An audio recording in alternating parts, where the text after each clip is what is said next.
A partir de agora, a Rádio Imperial passa a apresentar Nós Servimos, um programa com a produção e direção do Lions Clube Quitandinha. A apresentação, Dr. Paulo Magno.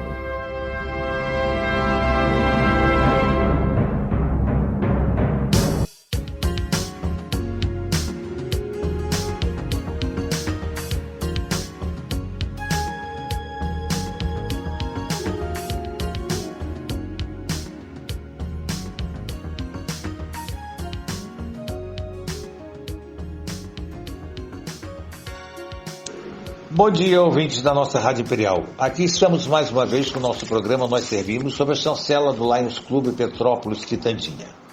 Hoje, como das últimas semanas, estamos fazendo o programa gravado devido à pandemia e ao recesso que estamos no lar.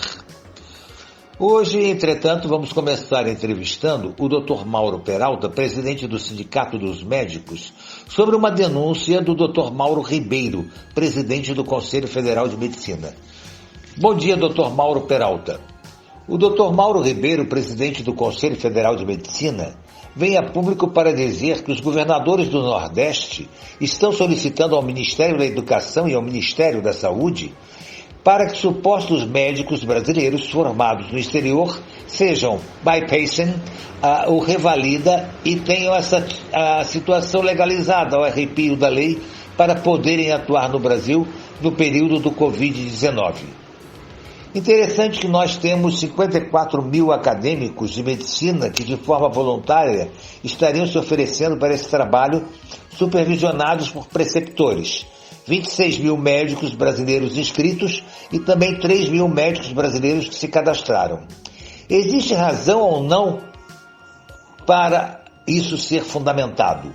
Eu gostaria que o senhor, na qualidade de presidente do Sindicato dos Médicos de Petrópolis, nos respondesse a essa séria denúncia. Bom dia, Dr. Paulo Magno Gefroy. Agradeço o convite para falar aos milhares de ouvintes da emissora mais querida de Petrópolis, a Rádio Imperial, sobre o assunto dos governadores do Nordeste que querem colocar 15.300 profissionais formados em medicina na Bolívia e no Paraguai para trabalharem neste momento da pandemia. Na verdade, essas faculdades localizadas na fronteira do Paraguai e da Bolívia são faculdades caça-níqueis. As pessoas que se formam ali para fugir dos vestibulares no Brasil, elas são proibidas de trabalharem nos próprios países onde se formam. Então, o sujeito se forma na Bolívia, mas não pode trabalhar na Bolívia. O sujeito se forma no Paraguai, mas não pode trabalhar no Paraguai.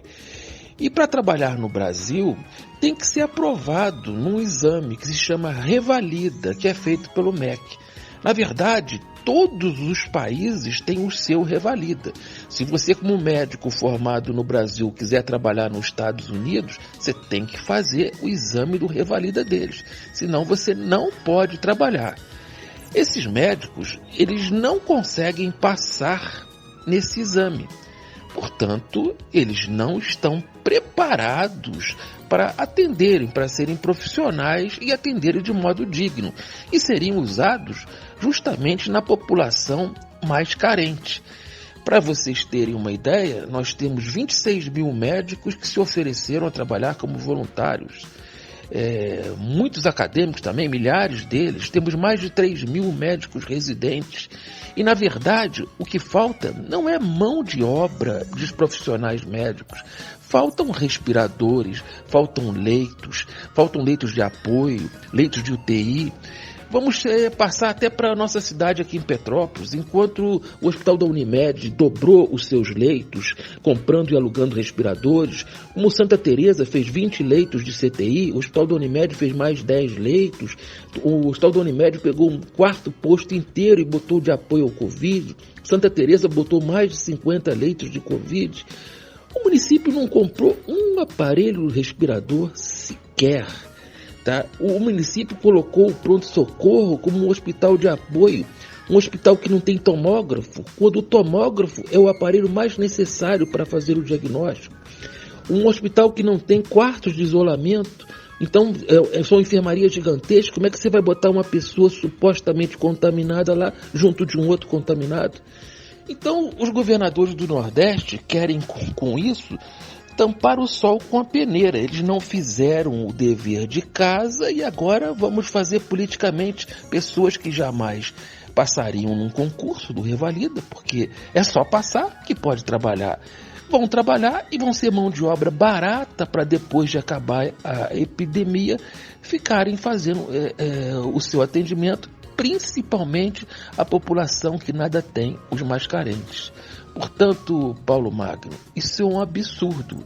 Quem é competente, quem estudou em boas faculdades, que existem também na Argentina e no Paraguai, passaria com tranquilidade neste exame do Revalida. Dos mais de 20 mil candidatos do último Revalida, que foi feito em 2017, só 300 passaram. E não foi feito o Revalida, que é feito de 2 em 2 anos, em 2019, por uma razão muito simples. Houve mais de 1.100 ações na justiça de candidatos que não tinham passado no concurso e que queriam trabalhar.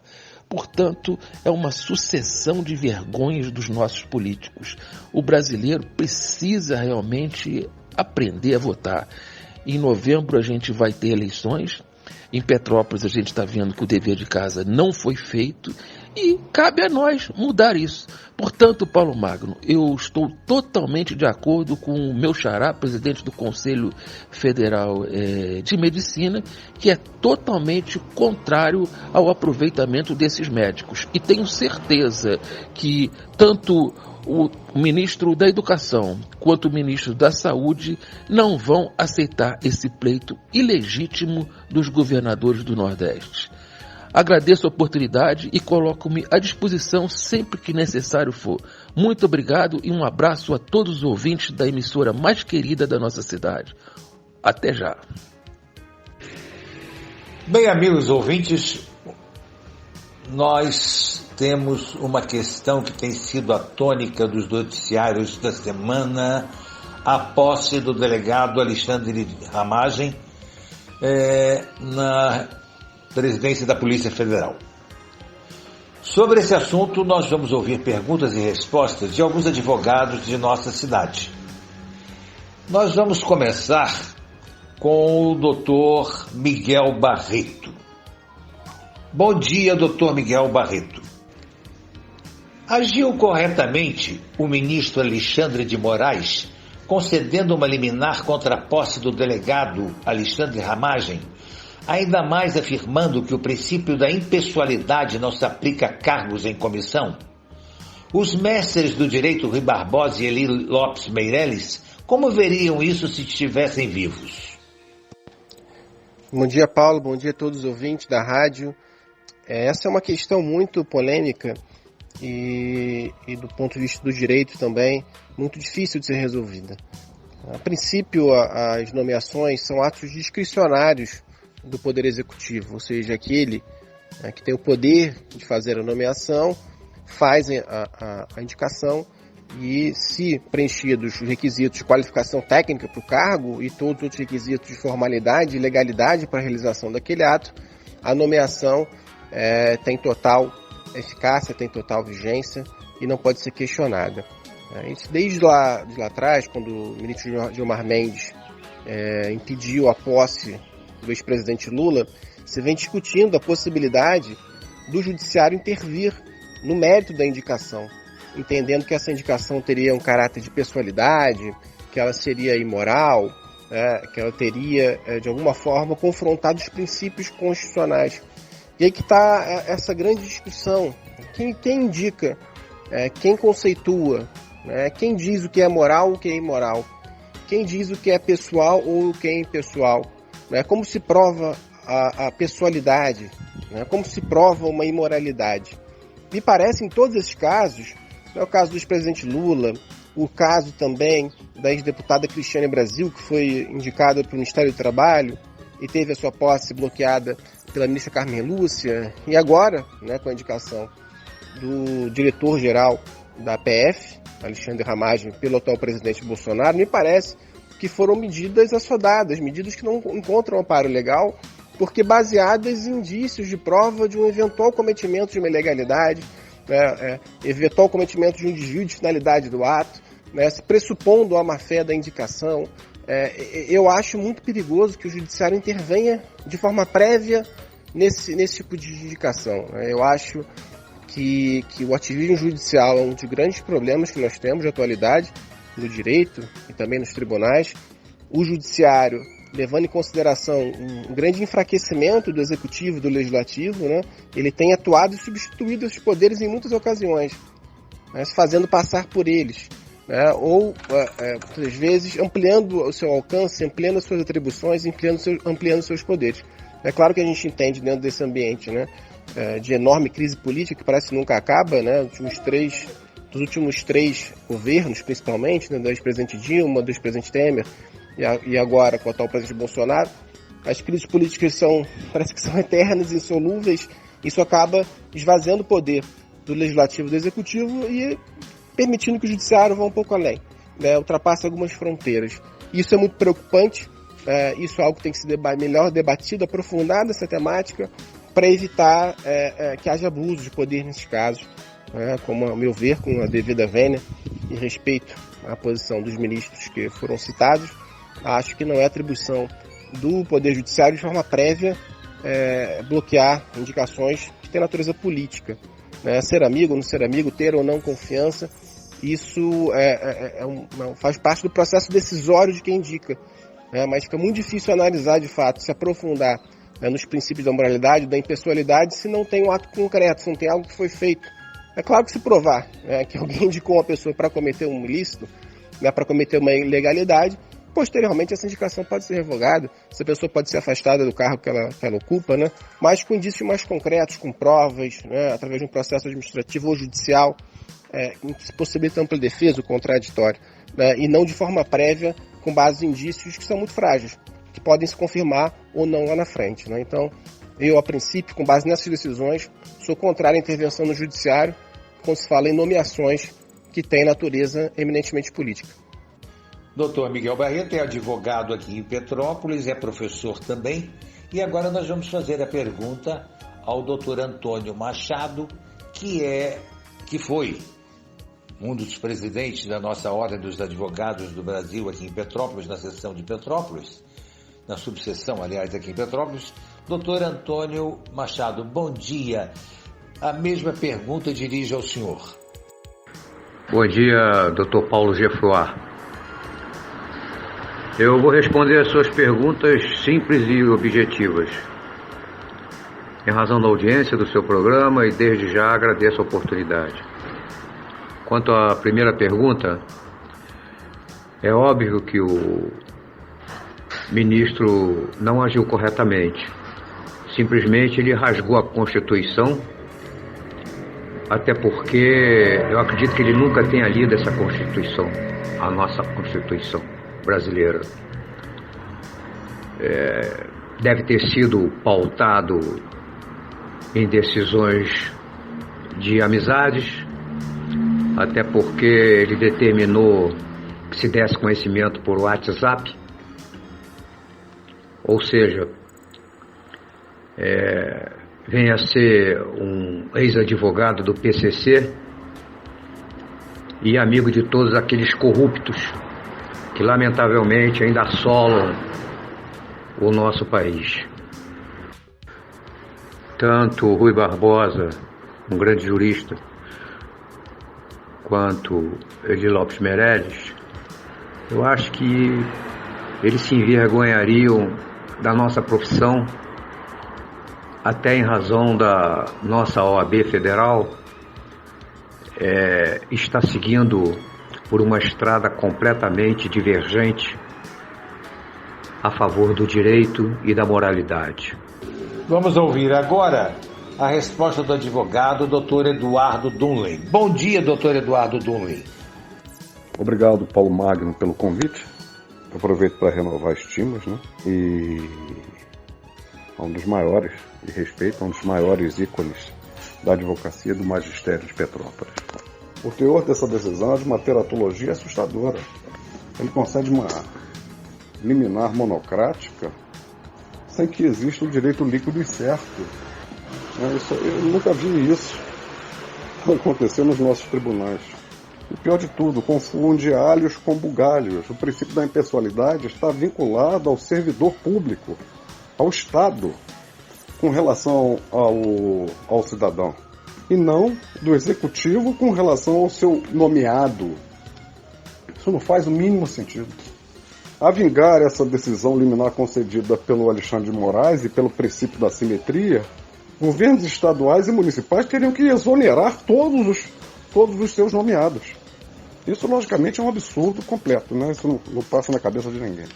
Agora é a vez do Dr. Bernardo Filho, que é professor universitário, advogado, jornalista, homem de televisão.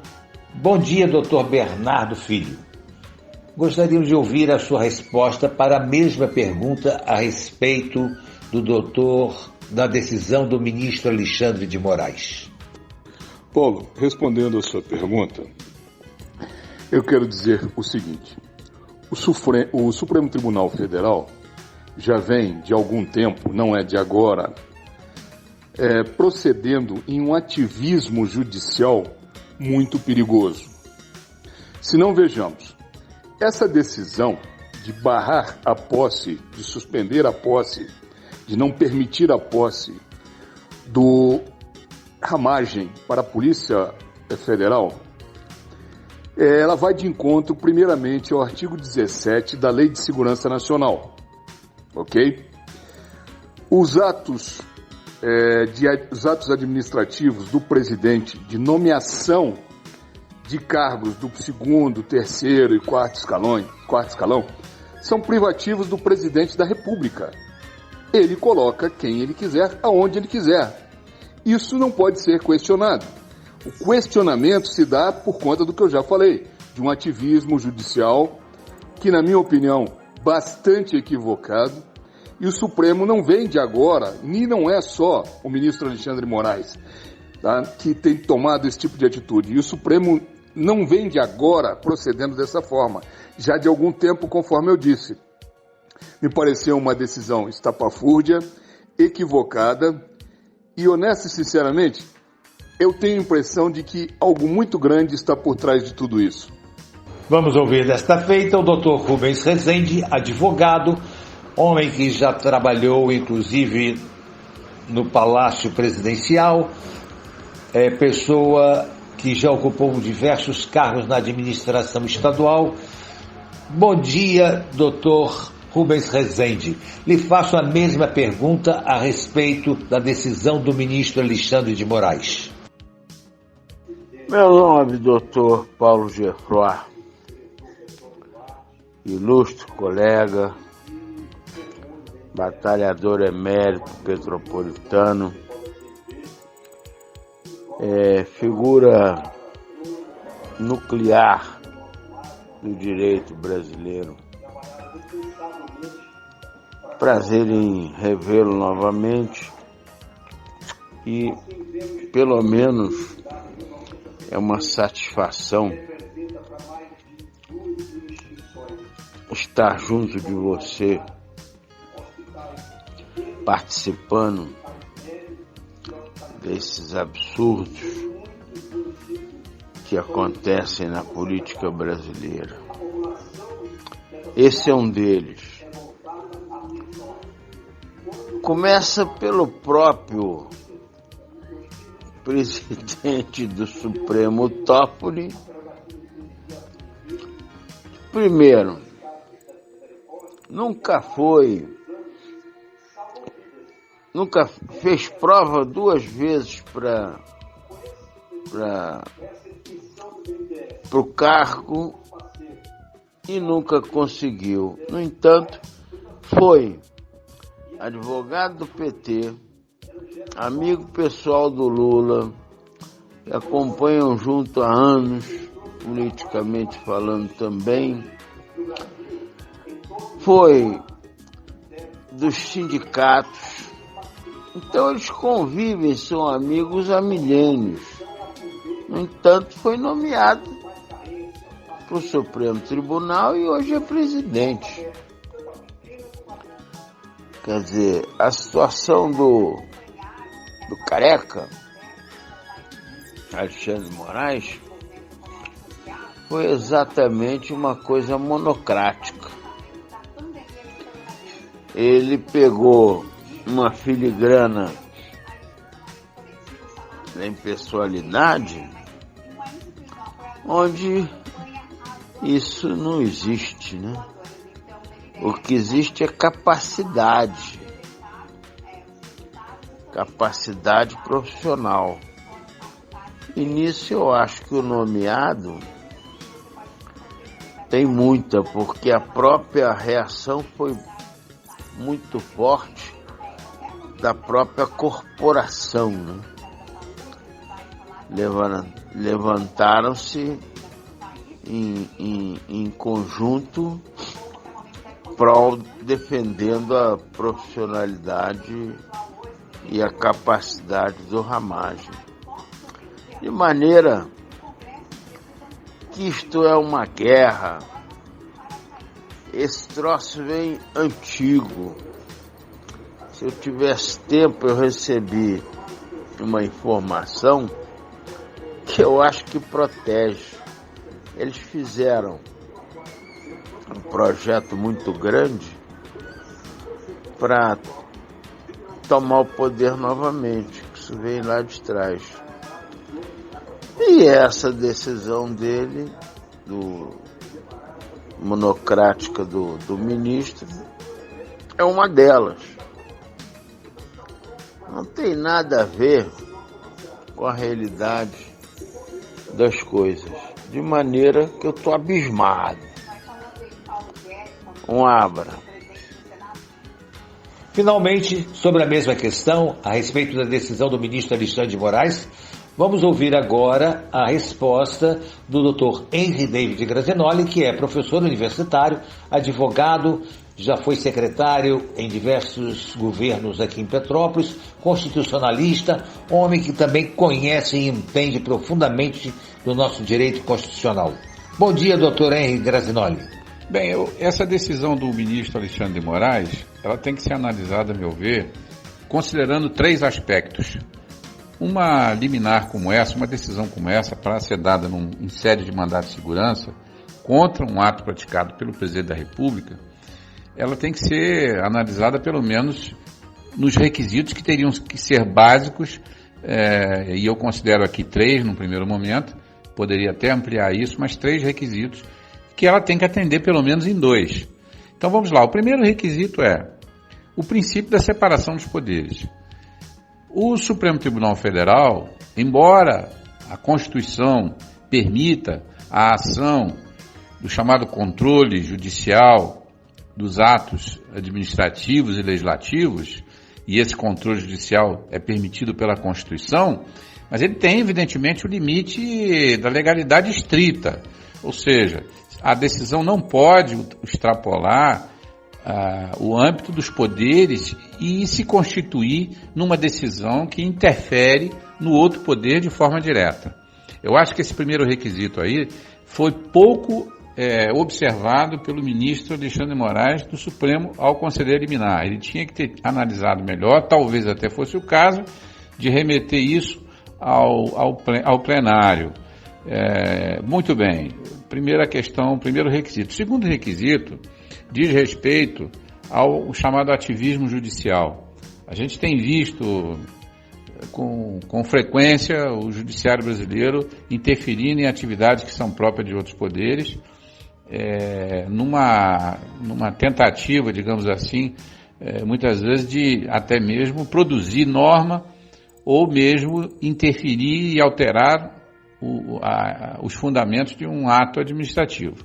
Vejam bem, o presidente Bolsonaro está sofrendo uma pressão, é visível isso, uma pressão do legislativo, há também uma certa pressão do judiciário e da mídia, de boa parte da mídia, no sentido de inviabilizar o mandato dele. Isso aí está claro, é visível, a população já percebe isso. Não estamos aqui para dizer se o presidente está certo ou errado. Só que essa avaliação ela é muito precipitada, principalmente se você considerar o momento em que vive o país e o mundo. Nós estamos numa situação terrível de uma pandemia que está afetando todos os setores. Então, me parece que isso fragiliza um pouco o processo democrático. Repito, esse excesso de decisões, excesso de interferência do Poder Judiciário nas decisões certas ou erradas.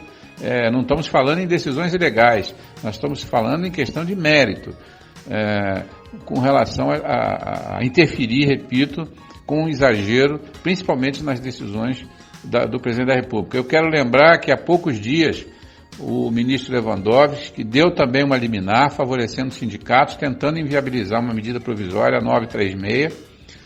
Depois ele, em função até da pressão dos colegas lá do Supremo, ele amenizou e depois o plenário julgou e não considerou a liminar que ele deu. Então está havendo aí precipitação, os juízes do Supremo estão se adiantando um pouco, com muita rapidez, dando decisões que são perigosas. Então esse é o segundo requisito. O terceiro requisito tem a ver com a fundamentação da decisão do ministro. Eu, modestamente, queria fazer uma crítica, que é a seguinte: veja, os princípios da impessoalidade, da legalidade, né, moralidade, interesse público, que ele se refere lá, que ele sustenta a decisão, são, como ele bem diz, e nós sabemos, isso são princípios constitucionais, isso não são regras. E o princípio, ele tem uma diferença da regra. O princípio, ele sempre é genérico. Ele é uma base. O princípio é um valor. Mas ele não tem poder em si mesmo para fundamentar uma decisão. Eu quero melhorar explicando o seguinte: a diferença é que uma regra, ela expõe um procedimento específico. Se a pessoa adota aquele procedimento, está ok. Se não adota, está errado. No caso do princípio, não. É um valor. Então a interpretação ela pode ser ampliada ou não. Tem que haver adequação. Quando ele fala, por exemplo, que tem que se observar o princípio da impessoalidade, ou seja, que o futuro diretor da Polícia Federal, o Ramagem, seria amigo do presidente, ora, o fato de nomear amigos não é impedido pela lei. A lei não fala claramente isso. A impessoalidade, ela é subjetiva. Tem que haver fato concreto. E não me parece que até agora tem um fato concreto. O fato do presidente alegar, não, eu conheço ele é meu amigo, tal, isso aí. Você não nomeia quem você não conhece. Você tem que nomear pessoas para cargos de confiança, como é esse caso, embora você tenha um técnico, e ele é técnico, a exigência é que seja um técnico, uma pessoa do ramo. E ele é. Agora, se é impessoal, se a questão aí foi lesada, tem que ser mais analisado. Não basta simplesmente uma declaração do presidente ou uma declaração do ex-ministro da Justiça que saiu dizendo isso. Isso tem que ser apurado. Não é assim. Não se pode impedir uma nomeação de plano em sede de mandato de segurança, não eliminar e impedir o trajeto da administração pública que enfrenta um problema difícil. Eu espero que isso tenha respondido em parte, que as pessoas compreendam as colocações. Portanto, eu acho que nenhum dos três requisitos, não é? O requisito da obediência à separação dos poderes, o requisito do excesso de ativismo judicial ou de se evitar o ativismo judicial e a interpretação exagerada de princípios constitucionais, como impessoalidade, eu acho que esses três casos, a meu ver, enfraquecem demais essa decisão do ministro Alexandre de Moraes. Bem, ouvintes da nossa Rádio Imperial, vamos fazer uma pequena pausa para o nosso intervalo comercial e voltamos já para o segundo bloco.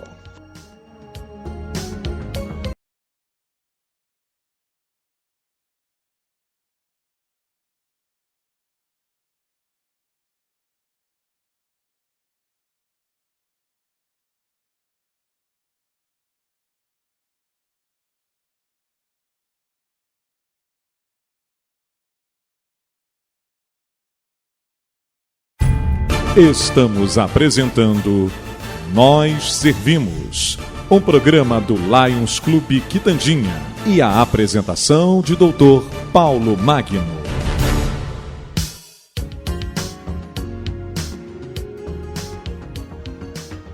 De volta aos microfones da nossa querida Rádio Imperial, estamos fazendo entrevista hoje com diversos advogados, tendo como base a decisão do ministro Alexandre de Moraes, que concedeu a liminar contra a posse do delegado Alexandre Ramagem.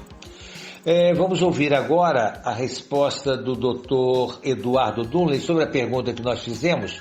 Dr. Eduardo Duley, baseado nessa decisão, o ministro Marco Aurélio é primo do ex-presidente Collor, o ministro Lewandowski era amigo pessoal da ex-primeira-dama Dona Marisa, o ministro Dias Toffoli foi advogado do ex-presidente Lula da Silva e Alexandre de Moraes é amigo pessoal do ex-presidente Temer. Quer dizer que só o atual presidente não pode nomear alguém que ele conheça ou desfrute da sua amizade? É exatamente isso que você afirmou. Pelo princípio da simetria, não se poderia nomear ministros. Os governos estaduais estariam impedidos de fazer a nomeação e os governos municipais também. Olha o estado de loucura em que chegou o ministro, né, do STF, do qual me recuso a dizer o nome, para criar uma normatividade nova, uma doutrina nova no decorrer da partida. Isso aí me lembra aquela hipótese dos concursos públicos, em que determinadas perguntas são direcionadas exatamente para determinados concursados, né? É o que a gente chama de fotografia 3x4. Ele vai mudar a regra do jogo exatamente para atingir somente o presidente? Como assim? Não faz sentido. Doutor Antônio Carlos Machado, qual a sua opinião a respeito desta pergunta que acabamos de fazer? Quanto à segunda pergunta, Paulo, eu sou muito objetivo. Então eu acho que esses 4 ministros e nada é a mesma coisa. Não tem caráter, não tem hombridade, não tem moralidade e são destituídos de qualquer sapiência jurídica. É lamentável, mas de acordo com a Constituição nós temos que aguardar o tempo para que eles possam serem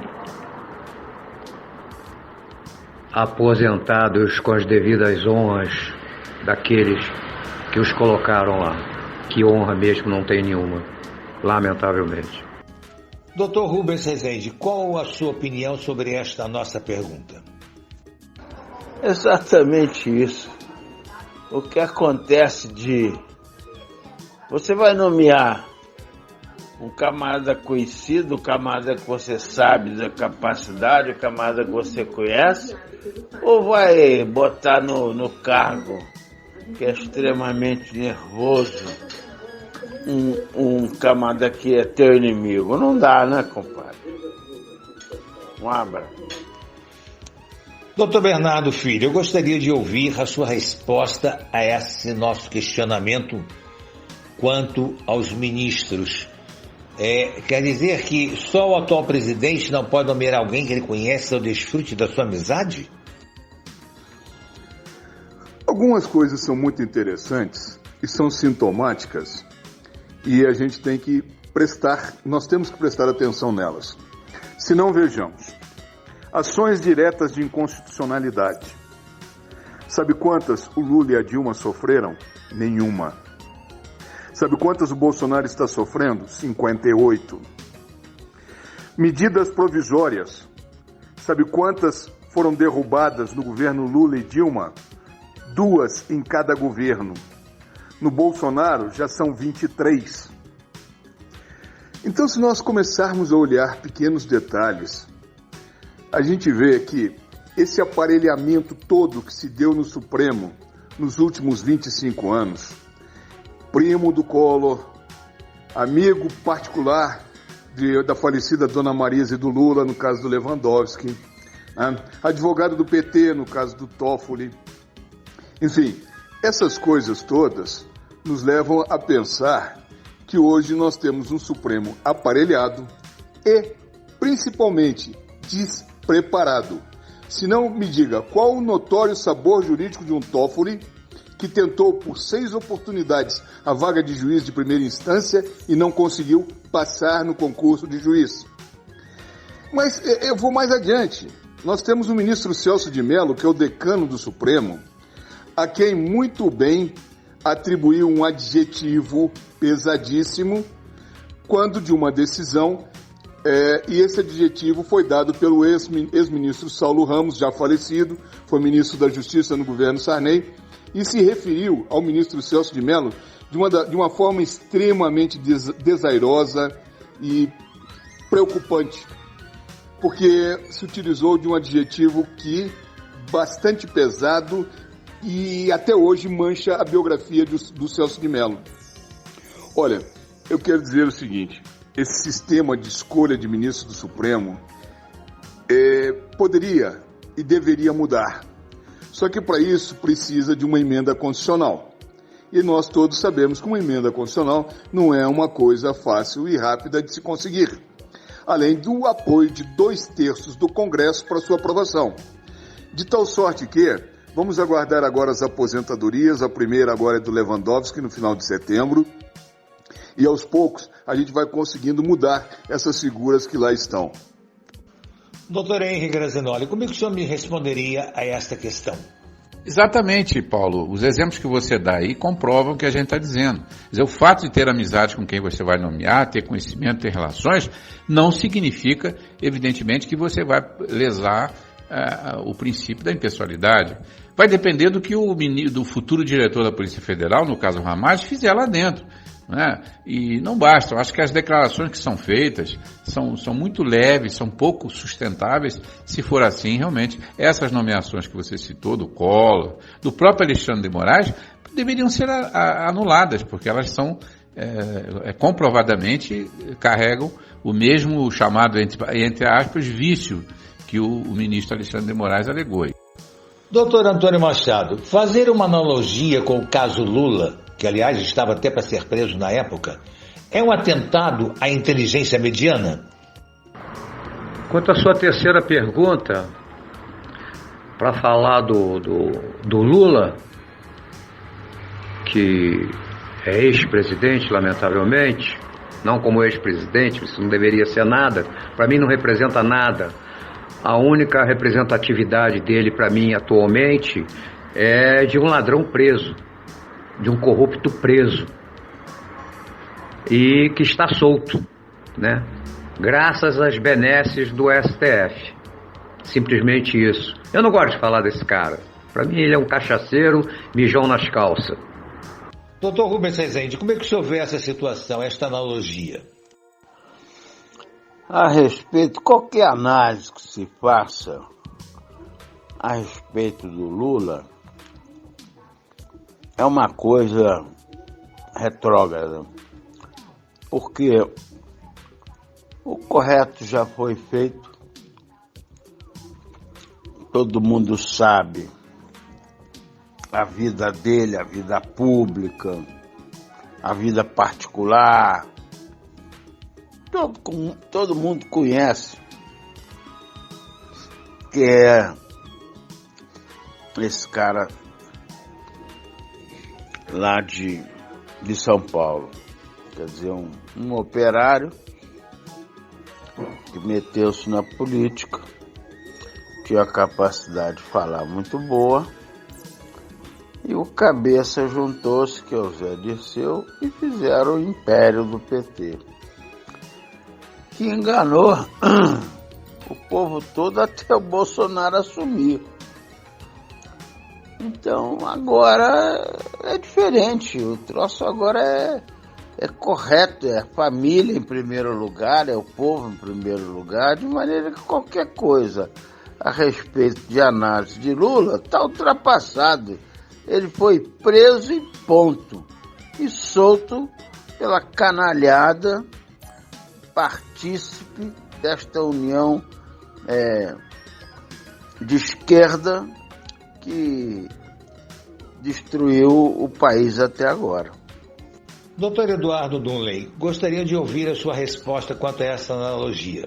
Sim, não tenho dúvida que um atentado à inteligência ele somente pode ser manifestado através de um ignorante, né?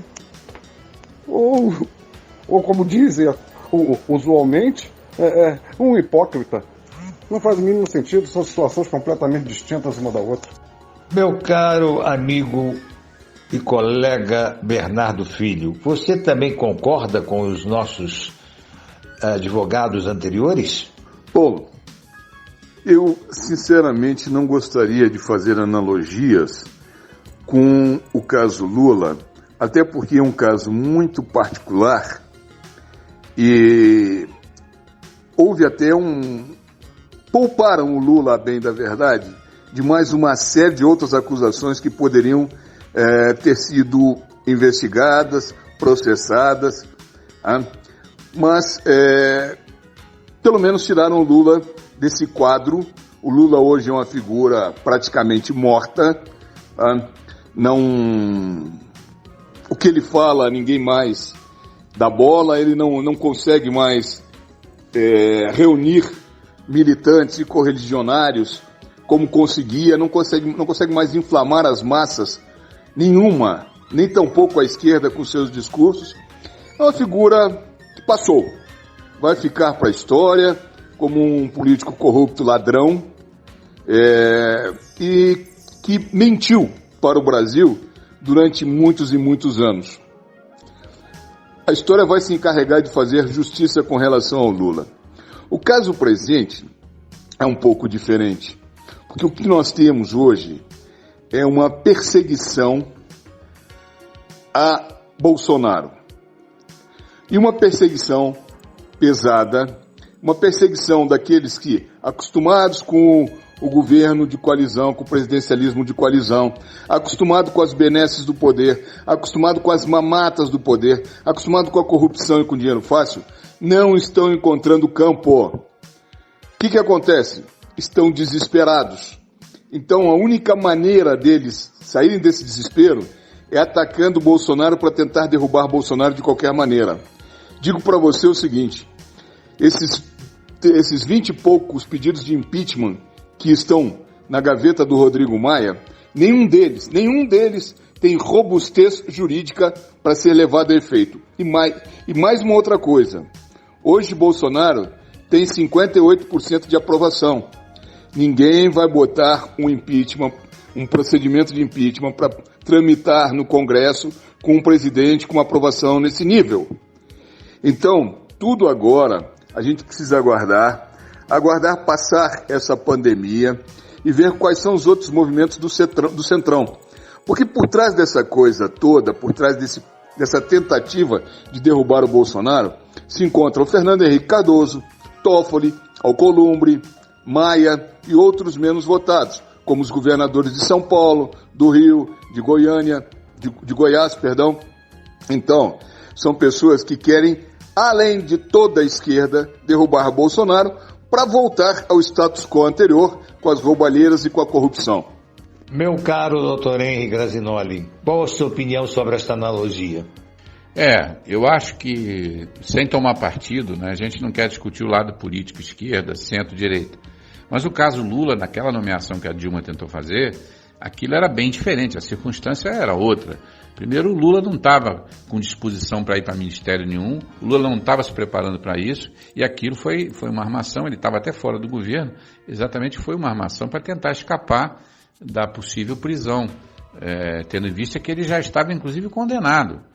Então aí não se compara. Lá já tinha uma condenação criminal, transitada em julgado, quer dizer, não é comparável com a situação do Ramalho, não é. Doutor Rubens, afinal o Poder Judiciário já legisla abertamente no país. Agora que passa a executar também? Como ficamos com os processos parados no Supremo Tribunal Federal há 10, 15, 20 anos ou mais? Eu tenho um processo meu na área federal, não, estadual, que as varas de governo, elas não têm praticamente prazo, né? E que esse processo meu eu comecei em 2003 contra o Estado do Rio de Janeiro.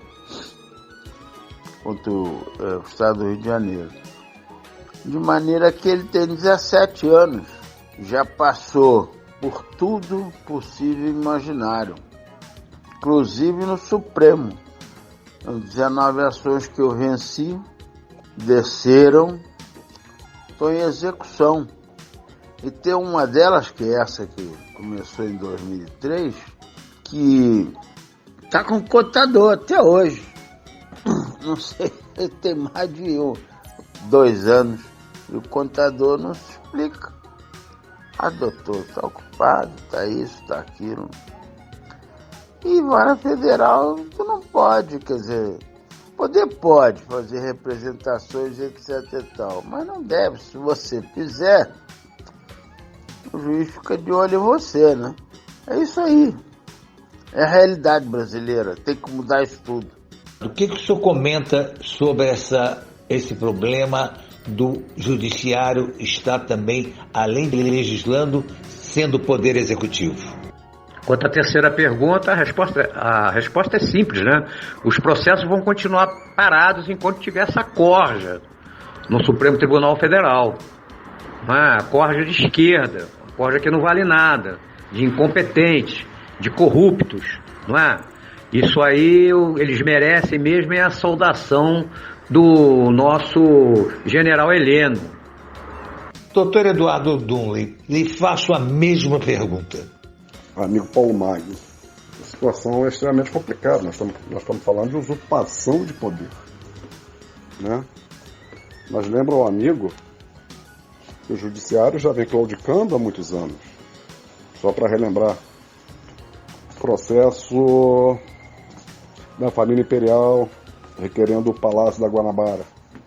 Se eu não me engano, aquele processo tem 123 anos. É o processo mais antigo do país. Nunca se viu tamanha politicagem para se resolver, solucionar a entrega de um bem imóvel a uma determinada família ou não, né? Difícil, estamos numa situação complicadíssima. Doutor Bernardo Filho, qual a sua opinião sobre isso? Paulo, o que nós estamos vendo no momento é que, como o Bolsonaro não tem uma base grande no Congresso, ele não detém a maioria absoluta no Congresso. Quando um poder aparentemente está enfraquecido, outro poder ocupa o lugar daquele poder.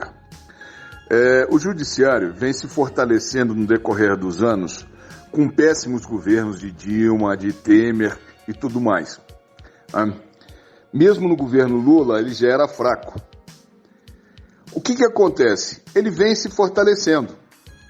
Com isso, ele está se arvorando de direitos que ele não tem. Sabe?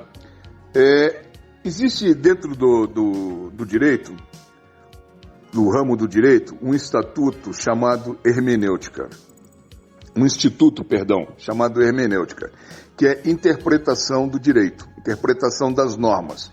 O papel do Supremo é de interpretar a Constituição tão somente. E não atravessar todas as leis como vem fazendo. Me assusta bastante essa posição, conforme eu já falei bem no início da nossa conversa, do ativismo judicial. Ele não é válido, ele não se sustenta, ele é pernicioso e perigoso ao Estado de Direito, ele não gera segurança jurídica, o que é um grande problema, porque se nós não temos segurança jurídica, qual país, qual investidor estrangeiro que vai querer investir no Brasil? Precisamos sim de ter segurança jurídica e o Supremo, infelizmente, não está nos dando essa segurança jurídica. Doutor Henry, para encerrar essa pergunta, gostaria também de saber a sua opinião. Olha, eu vou mais adiante, Paulo. O Brasil tem quase 100 milhões de processos tramitando na justiça brasileira. Agora você imagina um país com 230 milhões de habitantes, 210 milhões de habitantes e 100 milhões de processos tramitando. Tem processos que têm décadas. Há pouco tempo o Supremo mesmo encerrou um processo que vinha desde o século XIX, início do século XIX. O processo tinha mais de 100 anos, que era um processo que discutia a propriedade do Palácio Laranjeiras, pelo Estado do Rio, que era reivindicado pela família real. Então você imagina, claro, eu acho que a justiça tem que olhar um pouco mais para o problema interno dela, resolver essa pilha de pendências, né? E esse tipo de decisão, ficar interferindo na política, os ministros fazem questão de interferir na política o tempo todo. Isso, eu acho que isso está exagerando, realmente já passou um pouco da medida, principalmente o Supremo, né? Ainda abusando dos meus amigos, eu gostaria que vocês explicassem um fenômeno que está acontecendo, como por exemplo em Minas Gerais, que tem uma população de 20 milhões e 800 mil pessoas, com apenas 47 óbitos do Covid-19. São Paulo, uma população de 44 milhões e 400 mil, com 1.134 óbitos. O Rio de Janeiro, com 16 milhões e 400 mil, com 490 óbitos. E o Ceará, com uma população de 8 milhões e 900 mil, com 233 óbitos. Que fenômeno pode estar acontecendo em Minas Gerais? Será que o Covid-19, graças a Deus, não gosta de mineiro? Colega e amigo Gefró, mineiro é um caso à parte, né? Porque mineiro, para você ter uma ideia, ele tem 800 e tantos municípios. É o estado mais politizado do Brasil.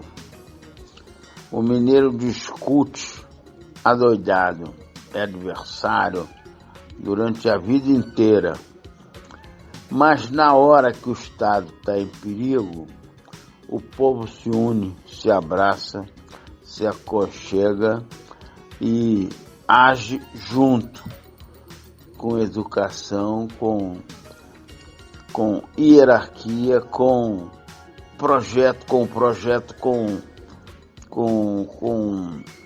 obrigações, sem chiar. Então esse é o resultado. É um governo que conseguiu o que está de um político, um cara que foi obrigado a entrar na política porque se viu que as coisas estavam tomando outro rumo. E realmente está endireitando a encrenca lá. Então isso não tem explicação. A explicação é o modo de ser do mineiro. O mineiro é assim. Ele briga entre si, mas quando atinge o Estado, eles se unem. Obrigado, doutor Rubens, pela resposta. Doutor Antônio Machado, qual a sua resposta para isso? Quanto à sua última pergunta, eu tenho a declarar que não é que o Covid não gosta, o Covid eu acredito que não gosta de ninguém. Só que o governador de Minas Gerais não é corrupto, simplesmente isso. Não existe corrupção em Minas atualmente. Não é o governo do PT, não é do PSDB. E a gente é obrigado a responder essa pergunta politicamente até. Né? O brasileiro tem que abrir o peito e se tornar responsável pela situação que está no país. Eu sou uma pessoa idosa que estou em casa há 46 dias. Tudo bem, eu tenho um problema de saúde que faz com que eu fique em casa. Mas os meus filhos não têm nenhum problema, então eles podem trabalhar, como diversas pessoas podem trabalhar. Né? Agora, enquanto existir a corrupção no nosso país, vai continuar esse problema todo de retenção das pessoas em casa, de não poderem sair, de não poderem trabalhar, do comércio não poder funcionar, das empresas não poderem funcionar, das indústrias não terem condições de se desenvolver, e vai virando caos. Então essa é a pouca vergonha que nós temos no país, é a corrupção, tanto municipal, como estadual, como federal, também. Então, em Petrópolis, a gente está vendo aí um modelo. Petrópolis nós estamos vendo um modelo. Mas isso aí vai chegar a um denominador comum. Eles que aguardem porque a situação vai reverter. Forte abraço, muito obrigado. Doutor Bernardo Filho, o senhor me responderia como a esta pergunta? Paulo, as estatísticas são apresentadas pelos governos estaduais reunidas pela Secretaria de Saúde de cada estado, e são repassados ao governo federal. Esses números, nós bem sabemos que no caso de São Paulo, no caso de Manaus, estão sendo números aviltados. Houve inclusive uma determinação, eu não sei se ela ainda está valendo ou não, de que se atestasse nos óbitos, todos em geral, que os óbitos haviam se dado por Covid-19. Olha, eu duvido, eu olho esses números de São Paulo e não me parecem nada razoáveis. Então, se nós compararmos com os números do Paraná e de Minas Gerais, estados vizinhos a São Paulo, não há a menor explicação para isso. Essa é a grande verdade. Note, por exemplo, que o prefeito de Belo Horizonte mandou abrir mais de 1.000 covas, quando Belo Horizonte tinha 14 óbitos apenas. Então, o que está parecendo isso? O que transparece? O que nos mostra isso? Nos mostra um interesse político muito grande em cima do estado de emergência, do estado de calamidade pública, de fazerem compras sem licitação, por preços superfaturados. E isso nós estamos vendo em vários estados e em milhares de municípios no Brasil. É uma coisa grave porque os políticos estão se valendo da pandemia para a corrupção, para compras superfaturadas, para excessos. Esta é a grande verdade. Quanto aos números, eu questiono muito esses números. Meu grande mestre, Dr. Henri Grazinoli, o senhor que conhece bem os mineiros, qual a resposta para isso? Paulo, eu agradeço muito a classificação que você me faz de grande mestre, mas a pergunta que você faz sobre Minas ter muito menos casos e Rio, São Paulo e Ceará muito mais, é difícil responder. Acho que é impossível, mas no futuro certamente essas verdades virão à tona, não é? Se é que existem mentiras aí. Quem sabe, se nós não investigarmos a fórmula do queijo de Minas, será que não é o queijo mineiro, né, a paçoca e o torresmo que estão funcionando como materiais que aumentam a imunidade do corpo, e aí os mineiros, por conta disso, estejam mais imunes? Talvez. Eu quero agradecer a participação dos nossos colegas advogados aqui no nosso programa, que só enalteceu e abrilhantou o programa de hoje. E as palavras finais, iniciando pelo Dr. Rubens Rezende. Meu nobre Gefra, agradeço a você a lembrança do, graças a Deus, com saúde ainda, eu completo 80 anos e não estou esquecido, você é uma prova disso. Obrigado pela lembrança, o que eu puder contribuir, sempre vou contribuir. Se for em prol do Brasil, estou em primeiro lugar. Um abraço. Doutor Antônio Machado, suas considerações finais. Finalizando, meu amigo Paulo Gefroy, agradeço a consideração, me sinto uma pessoa indicada para essa entrevista, mas prontamente estou à disposição como patriota, como cidadão petropolitano, e agradeço aos seus ouvintes e quero passar uma mensagem para eles de que nós temos que combater essa corrupção que existe no nosso país. Nós temos que combater as ilegalidades. Nós temos que combater o coronavírus, o Covid-19, através das nossas palavras e das nossas manifestações, com coragem, com dignidade e não com politicagem. Um abraço a todos e o meu muito obrigado. Doutor Eduardo Dunley, suas despedidas e suas considerações finais, por favor. Obrigado, Paulo Magno. Foi um prazer estar com você. Em considerações finais, peço aos ouvintes, né, e ao cidadão que fiquem atentos aos movimentos que nos estão levando à derrubada da República. Né? Grande parte deles são inconstitucionais e, ao meu ver e sentir, orquestrados exatamente para esse fim. É isso, amigo. Um forte abraço e muito obrigado. Doutor Bernardo Filho, agradecendo ao senhor, eu peço as suas considerações finais. Olha, Paulo, novamente, e já é a segunda vez que eu estou aqui contigo, novamente eu quero te agradecer a gentileza, quero agradecer aos nossos ouvintes da Rádio Imperial, dizer que o programa Nós Servimos é um programa de extrema utilidade, tá?